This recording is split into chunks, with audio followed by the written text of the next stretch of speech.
প্রায় 2000 ভাইকে আমরা হারিয়েছি। 32,000 ভাই এলে তারা পঙ্গু হয়ে আছে।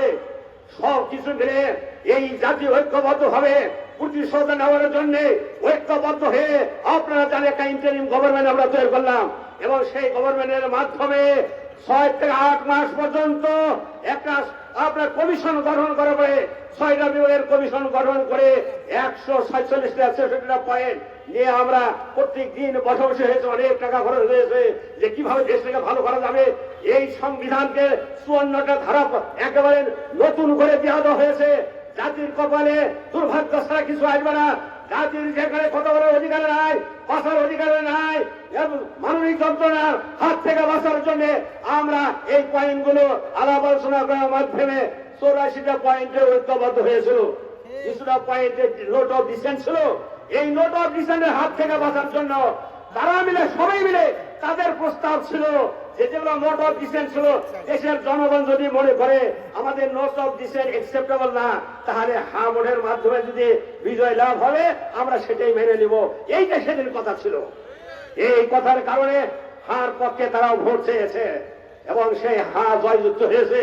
70% মানুষ তারা ভোট দিয়েছে আর 49 মানুষ নিয়ে তাদের সরকার গঠন হয়েছে। প্রিয় ভাইরা, সরকার যেভাবে গঠন হয়েছে আমরা আপনারা সকলেই জানি। আমরা দেশের স্বার্থে, জনগণের স্বার্থে যাতে গভর্নমেন্ট ফেল না করে এই স্বার্থে অনেক কিছু আমরা মেনে নিয়েছি। আমরা বিফল করি নাই, ময়দানে নামে নাই, সব ইঞ্জিনিয়ারকে মেনে নেয় আমরা এই সরকারকে স্বীকৃতি দিয়েছি। এই সরকারের সাথে কাজ করছে। এই পার্লামেন্টে গিয়ে বিরোধী দলের আমরা সুন্দরভাবে সেখানে সহযোগিতা করতেছি, কনস্ট্রাকটিভ হয়েছে সরকারের সাহায্য করতেছে। প্রিয় ভাই, 133টা এখানে অর্ডিন্যান্স জারি করা হয়েছিল। এই 133টার মধ্যে 20টা প্রধান যেগুলো সেগুলো বন্ধ করে দেওয়া হয়েছে, বাতিল করা হয়েছে। 3 থেকে একবারে বাতিল করেছে, 12টাকে ফেলে দেওয়া হয়েছে। আর বড় বড় যেগুলো দেশের জনগণের স্বার্থে জড়িত রয়েছে সেইগুলো নিয়ে তারা এখানে আর নিয়ে আসে নাই।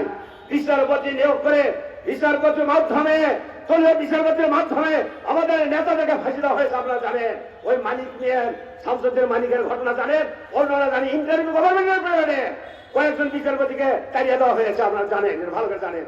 কেন? তারা আওয়ামী লীগের বিচারপতি ছিল, তারা পক্ষপাতিত্ব করবে। আজকে সেই পক্ষপাতিত্ব বিচার আবার এই বিএনপি সরকার করবে বলে আজকে তাদের হাতে এটা নিয়েছে। বিচারপতি নিয়োগের ক্ষমতা তাদের হাতে নিয়ে নিয়েছে।